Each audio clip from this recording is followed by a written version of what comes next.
आज हम उन दस्तावेजों और रिपोर्ट्स को देख रहे हैं जो अहमदाबाद विमान हादसे पर हमें मिले हैं। कोशिश यही है कि 12 जून 2025 की जो घटना हुई उसकी मुख्य बातें और शायद कुछ ऐसे पहलू जो सामने नहीं आए उन पर बात करें। जी तो शुरुआत करते हैं बेसिक डिटेल से।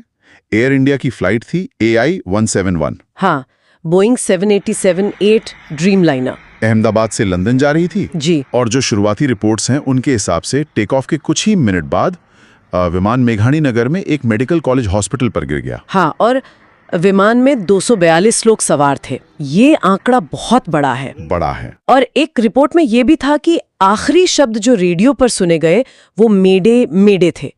उसके बाद संपर्क टूट गया। मेडे मेडे, थ्रस्ट नहीं मिल रहा, पावर कम हो रही है, प्लेन उठ नहीं रहा, अब नहीं बचेंगे। मतलब ये सिर्फ एक हादसा नहीं था, ये एक बहुत बड़ी मानवीय त्रासदी की शुरुआत थी। बिल्कुल। और जो दस्तावेज आपने भेजे हैं उनमें साफ है कि विमान में सवार 242 में से 241 लोगों की फौरन ही मौत हो गई। जी, मौके पर ही। लेकिन यहीं पर एक बहुत ही अविश्वसनीय बात सामने आती है इन रिपोर्ट्स में। हाँ, वो एक व्यक्ति का बचना। हाँ। लगभग हर रिपोर्ट में इसका जिक्र है। बिल्कुल।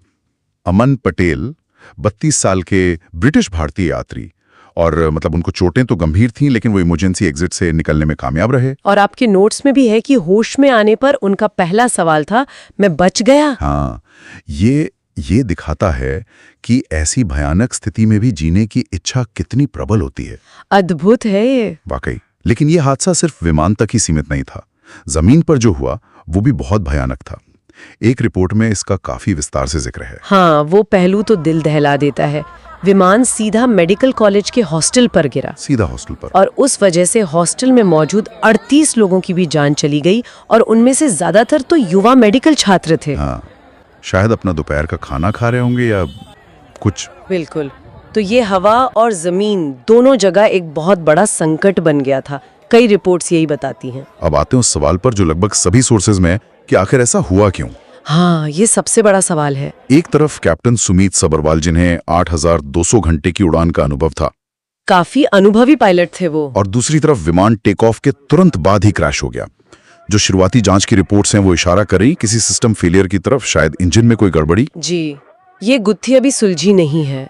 और कई रिपोर्ट्स में कैप्टन सबरवाल की आखिरी कोशिशों का भी जिक्र है कि उन्होंने विमान को घनी आबादी वाले इलाकों से दूर रखने की पूरी कोशिश की। हाँ, ये बात भी सामने आई है। तो ये एक तरह से टेक्नोलॉजी की नाकामी और इंसान की आखिरी कोशिशों के बीच का द्वंद्व दिखाता है। जांच तो खैर चली रही है। DGCA और AIAB दोनों टीमें लगी हुई हैं। और ये भी साफ है इन रिपोर्ट से कि विमान के दोनों ब्लैक बॉक्स मिल गए हैं। हाँ, फ्लाइट डेटा रिकॉर्डर और कॉकपिट वॉइस रिकॉर्डर। तो उम्मीद है कि उनसे कुछ अहम सुराग मिलेंगे, लेकिन अभी किसी नतीजे पर पहुंचना जल्दबाजी होगी। बिल्कुल।